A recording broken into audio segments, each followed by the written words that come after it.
Hello बच्चों, हम लोग हिंदी फर्स्ट की बुक में अब्राहम लिंकन की सहृदयता पाठ पढ़ रहे हैं। आज यहाँ से पढ़ना था कि एक दिन राष्ट्रपति बनने के बाद अभिनंदन समारोह में उनका एक हितैषी उन्हें बधाई देते हुए बोला, देश की कमान हाथों में आने के बाद अब आप अपनी ताकत का उपयोग अपने विरोधियों को ख़त्म करने में क्यों नहीं करते? उनसे बदला लेने का इससे अच्छा मौका और क्या होगा? तो राष्ट्रपति बनने के बाद अभिनंदन समारोह में उनका मतलब किसका?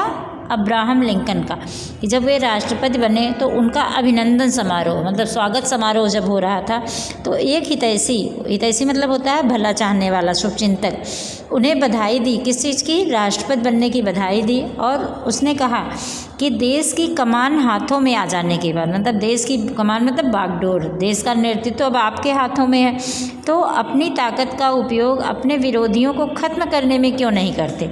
कि अब तो आपके अंदर इतनी समर्थ हो गई है, इतनी सामर्थ्य है, इतनी शक्ति है कि आप चाहें तो अपने दुश्मनों का खात्मा कर सकते हैं। तो उनसे बदला लेने का इससे अच्छा मौका और क्या होगा? लिंकन बोले, श्रीमान, आप यह जानकर खुश होंगे कि जैसा आप कह रहे हैं मैं पहले से ही वैसा कर रहा हूँ। मतलब मैं अपने विरोधियों को ख़त्म कर रहा हूँ, मैंने इस पर काम शुरू कर दिया है। मैं एक एक करके अपने सभी विरोधियों को ख़त्म कर रहा हूँ। हितैषी कि जिसने वो बात कही थी, उनका शुभचिंतक जो था, अच्छा मज़ा आ गया, अब उन्हें पता चलेगा। तो वो बड़ा खुश हुआ कि अरे वाह, आपने काम शुरू कर दिया, अब उन्हें पता चलेगा कि जो विरोधी अब तक सामान्य मनुष्य समझकर व्यवहार कर रहे थे, विरोध कर रहे थे, लेकिन अब जब देश के राष्ट्रपति बन गए हैं तो अब उनको अपनी गलती का एहसास होगा। लिंकन, नहीं, आप गलत ना समझें। दरअसल मैं अपने सभी दुश्मनों के साथ शालीन एवं मित्रवत व्यवहार करता हूँ। वे मेरे इस सकारात्मक कदम से प्रभावित होकर मेरे मित्र बन जा रहे हैं। इस तरह एक दिन वे सभी मेरे दोस्त बन जाएंगे, फिर मेरा कोई भी विरोधी नहीं बचेगा। क्या यह तरीका ज़्यादा बेहतर नहीं? तो उसने समझा था कि अपने विरोधियों का बुरा कर रहे होंगे, अपनी जो है सामर्थ्य का इस्तेमाल कर अपने पद का इस्तेमाल करके वे उनके साथ बुरा कर रहे होंगे। लेकिन लिंकन ने कहा कि नहीं, आप गलत समझ रहे हैं, तो आप इस गलत ना समझें। दरअसल मतलब वास्तविकता यह है कि मैं अपने सभी दुश्मनों के साथ शालीन मतलब शिष्टाचार पूर्वक और मित्रवत मतलब मित्र की तरह, कि मेरे जो विरोधी हैं उनके साथ भी मैं शिष्टाचार पूर्वक व्यवहार करता हूं और मित्र के समान व्यवहार करता हूं। तो मेरे इस सकारात्मक कदम से मतलब इसके बाद अगर हम उनके साथ मित्र चाहें तो हम उन्हें दंडित भी कर सकते हैं, लेकिन दंड देने के बजाय बल्कि हम उनके साथ मित्र जैसा व्यवहार करते हैं। तो मेरे इस सकारात्मक कदम से वे बहुत प्रभावित हो रहे हैं और वे मेरे मित्र बन जा रहे हैं, क्योंकि उन्हें लग रहा है कि मतलब ये कितने उदार हृदय के व्यक्ति हैं, कितने महान आदमी हैं। तो इस तरह वे सभी मेरे दोस्त बन जाएंगे, तो मेरा कोई विरोधी ही नहीं बचेगा। तो क्या यह तरीका ज़्यादा बेहतर नहीं? बेहतर मतलब उससे अच्छा, कि जो व्यवहार आप कह रहे हैं दंड देने का, तो क्या दंड देने से यह व्यवहार अच्छा नहीं है? यह उससे ज़्यादा अच्छा है। दोस्तों, सही तो है, दोस्ताना व्यवहार करोगे तो फिर विरोधी कैसे आपके दोस्त नहीं बनेंगे? कहते भी हैं किसी को मित्र बनाने का सबसे अच्छा तरीका है कि खुद भी उसके मित्र बन जाओ। जब मित्रता करोगे तो बदले में मित्रता ही मिलेगी। तो फिर कहा है लेखक ने कि जो है अगर किसी के साथ मित्र का व्यवहार करोगे तो बदले में वह भी मित्र जैसा ही व्यवहार करेगा, क्योंकि मनुष्य कहते हैं ना, मनुष्य का व्यवहार दर्पण की तरह होता है कि जैसी अपनी तस्वीर देखना चाहते हैं, जैसी आपकी शक्ल होती है उसी तरह की तस्वीर दिखती है। तो वैसे ही अगर हमारा व्यवहार लोगों के साथ अच्छा होगा तो लोग भी हमारे साथ अच्छा ही व्यवहार करेंगे।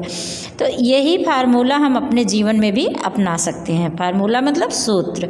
यही सूत्र हमारे जीवन का भी है कि हमें लोगों से विरोध निकालने के बजाय, लोगों को दंड देने की बजाय बल्कि उनके साथ मित्र जैसा व्यवहार करना चाहिए।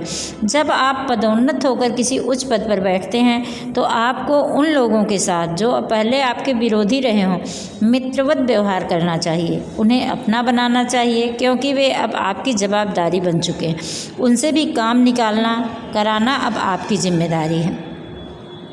तो फिर इसका संदेश यही है, इस पाठ का यही संदेश, उसमें शुरुआत में ही आप लोगों ने पढ़ा था ना कि उनके जीवन के 2 प्रेरक प्रसंग मतलब प्रेरणा देने वाले।